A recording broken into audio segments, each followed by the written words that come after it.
Assalamualaikum warahmatullahi wabarakatuh. Kami dari kelompok 7 akan mempresentasikan tentang konsep profesi tenaga kependidikan dalam perspektif akademik dan yuridis. Sebelumnya, izinkan kami untuk memperkenalkan diri. Yang pertama ada saya sendiri, Monica Damayanti dengan NIM 140361929. Lalu ada Tony Ada Marcelino dengan NIM 140361917 dan Khairunisa dengan NIM 140361959. Berikut presentasi kami, silahkan disimak. Assalamualaikum warahmatullahi wabarakatuh. Perkenalkan, saya Monica Damayanti dari kelompok 7 akan membahas mengenai konsep profesi tenaga kependidikan dalam perspektif akademik dan yuridis. Pada bagian pertama, kita akan membahas tentang konsep profesi tenaga kependidikan dalam perspektif akademik. Sebelumnya akan dibahas terlebih dahulu tentang apa sih itu tenaga kependidikan dan tenaga pendidik. Tenaga pendidik adalah mereka yang turun langsung ke lapangan untuk melakukan proses penyelenggaraan pendidikan. Sedangkan tenaga kependidikan adalah mereka yang bekerja di belakang layar untuk menunjang atau mendorong terjadinya proses penyelenggaraan pendidikan. Tenaga kependidikan itu seperti kepala sekolah atau wakil kepala sekolah, lalu ada petugas laboratorium atau perpustakaan. Lalu kalau misalkan tenaga pendidik itu seperti guru, dosen, ataupun tutor. Dilema keberadaan tenaga kependidikan ini mengalami dilema karena posisinya itu lebih enggak, tenaga pendidik itu lebih dominan daripada tenaga kependidikan, dan tenaga pendidik itu lebih memiliki payung hukum yang mengatur tentang hak, tunjangan, dan kewajiban mereka, sedangkan tenaga kependidikan itu tidak memiliki payung hukum yang mengatur tentang tunjangan mereka, sehingga nantinya akan menimbulkan kecemburuan sosial di mana dalam pemberian upah tenaga kependidikan itu dirasa tidak sesuai dengan apa yang telah mereka kerjakan. Upah dari tenaga kependidikan ini nantinya diperoleh sesuai dengan kemampuan sekolah, yaitu apakah sekolah tersebut swasta ataupun sekolah tersebut negeri. Jika swasta maka diberikan melalui melalui uang SPP, sedangkan kalau misalkan sekolah tersebut negeri maka diperoleh melalui dana BOS dan sumbangan uang sukarela dari tenaga pendidik. Lalu kita akan membahas tentang konsep profesi tenaga kependidikan dalam perspektif yuridis. Yang pertama, tenaga kependidikan ini tugas-tugasnya diatur dalam UU nomor 20 tahun 2003 pasal 39. Lalu di sini ada alur penggandaan tenaga kependidikan, yaitu pertama pengumuman. Pengumuman ini bertujuan untuk menginformasikan bahwasannya pendaftaran sudah dimulai, lalu pendaftaran, seleksi, dan pengumuman kelolosan peserta. Lalu pengangkatan tenaga kependidikan itu diatur dalam PP nomor 38 tahun 1992 pasal 22 ayat 1 sampai 3. Lalu syarat pengangkatan dan penempatan tenaga kependidikan itu ada 2 syarat, yaitu sehat jasmani dan rohani serta berkepribadian Pancasila. Sehat jasmani dan rohani itu harus tidak memiliki kecacatan yang nantinya akan menghambat melaksanakan tugas, terus sehat secara mental juga, dan tidak mengidap penyakit. Pemberhentian tenaga kependidikan diatur dalam PP nomor 38 tahun 92 pasal 26 ayat 1 sampai 3. Lalu pembinaan dan pengembangan tenaga kependidikan itu diusahakan guna mendayagunakan, memajukan, dan meningkatkan produktivitas kerja setiap tenaga kependidikan yang ada di seluruh tingkat manajemen organisasi dan jenjang pendidikan. Ada alur pembinaan dan pengembangan, yaitu terdiri atas analisis kebutuhan terlebih dahulu, menyusun rancangan instruksional, mengesahkan program latihan, tahapan implementasi, dan tahapan evaluasi. Lalu cara pengembangan itu dapat dilakukan dengan pendidikan formal, pemberian petunjuk, latihan baik internal maupun eksternal, dan promosi jabatan. Kualifikasi tenaga kependidikan di perguruan tinggi itu untuk tenaga kependidikan administrasi, non-administrasi itu harus minimal SMA, serta keahlian khusus harus menunjukkan sertifikat kompetensi. Sekian yang dapat saya sampaikan, kurang lebihnya mohon maaf. Terima kasih. Akan dilanjutkan oleh rekan-rekan saya.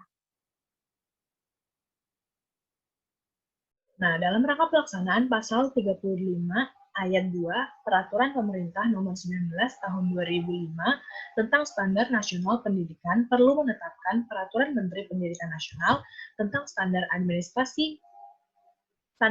administrasi sekolah atau madrasah sebagai berikut. Nah, ini dia lampiran Peraturan Menteri Pendidikan Nasional tentang kualifikasi tenaga administrasi sekolah. Silakan disimak baik-baik ya. Selanjutnya ada kompetensi dasar yang harus dimiliki oleh tenaga administrasi.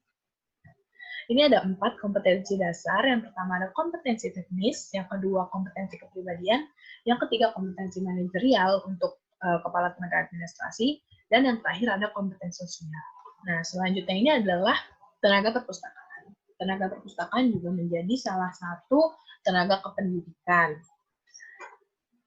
Berikut ada Peraturan Menteri Pendidikan Nasional Republik Indonesia Nomor 25 Tahun 2008 tentang standar tenaga perpustakaan sekolah atau madrasah. Dalam rangka pelaksanaan Pasal 35 Ayat 2 Peraturan Pemerintah Nomor 19 Tahun 2005 tentang standar nasional pendidikan perlu menetapkan Peraturan Menteri Pendidikan Nasional tentang standar tenaga perpustakaan sekolah madrasah sebagai berikut. Nah, ini lampiran Peraturan Menteri Pendidikan Nasional Nomor 25 Tahun 2008 tentang kualifikasi tenaga perpustakaan sekolah atau madrasah. Di situ tersedia poin-poin yang dengan jelas sudah diterangkan apa-apa saja kualifikasi yang dibutuhkan sebagai tenaga perpustakaan di sekolah atau di madrasah. Itu ada kompetensi dasar yang harus dimiliki oleh tenaga perpustakaan. Kompetensinya adalah sebagai berikut. Yang pertama ada kompetensi kepribadian, yang kedua ada kompetensi sosial, yang ketiga ada kompetensi pengembangan profesi, yang keempat kompetensi manajerial, yang kelima kompetensi pengelolaan informasi, dan yang keenam ada kompetensi kependidikan. Dari kompetensi-kompetensi yang kita lihat sekarang ini, ada beberapa kompetensi yang sudah saya jelaskan tadi di kompetensi tenaga administrasi. Nah, di sini yang menjadi pembeda kompetensi tenaga administrasi dengan kompetensi tenaga perpustakaan adalah ada 3 kompetensi. Yang pertama kompetensi pengembangan profesi, yang kedua kompetensi pengelolaan informasi, dan yang ketiga ada kompetensi kependidikan pada kursus dan pelatihan sebagai tenaga kependidikan. Dalam rangka pelaksanaan ketentuan pasal 28 ayat 5 Peraturan Pemerintah Nomor 19 Tahun 2005 tentang Standar Nasional Pendidikan perlu menetapkan Peraturan Menteri Pendidikan Nasional tentang standar kualifikasi akademik dan kompetensi penguji pada kursus dan pelatihan.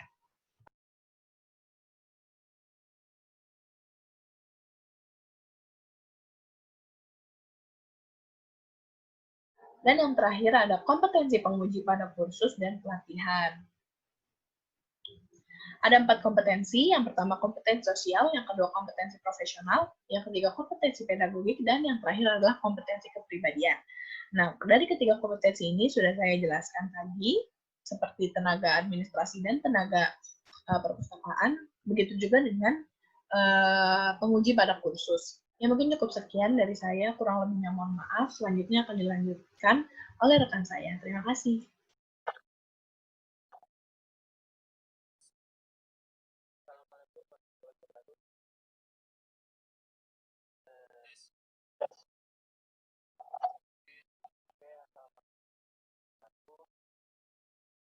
Saya Saudara Sergio dari kelompok BPK Peraturan Menteri Pendidikan Nasional dan Perkembangan dan tentang standar pengelolaan kursus. Nah, dalam rangka pelaksanaan Peraturan Menteri tahun 2016 tahun 2005 tentang standar nasional dan perlu menetapkan Peraturan Pendidikan Nasional tentang standar pengelolaan kursus. Yang pertama itu satu pengelola kursus wajib dapat pengelola berlaku dan lalu yang kedua standar kualifikasi akademik dan kompetensi pengelola kursus bagaimana dimaksud pada ayat pertama satu dalam peraturan peraturan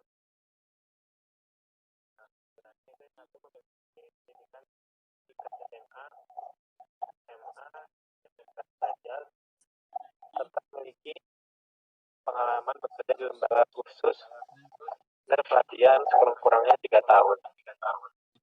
Lalu memiliki sertifikat pengelola kursus dan pelatihan yang diberikan oleh lembaga yang oleh pemerintah. Kompetensi dasar yang harus dimiliki oleh tenaga pengelola kursus dan pelatihan tersebut. Pertama, kompetensi kepribadian, kompetensi sosial, kompetensi manajerial, kompetensi usahawan. Nah, dalam rangka pelaksanaan ketentuan pasal 28 Peraturan Menteri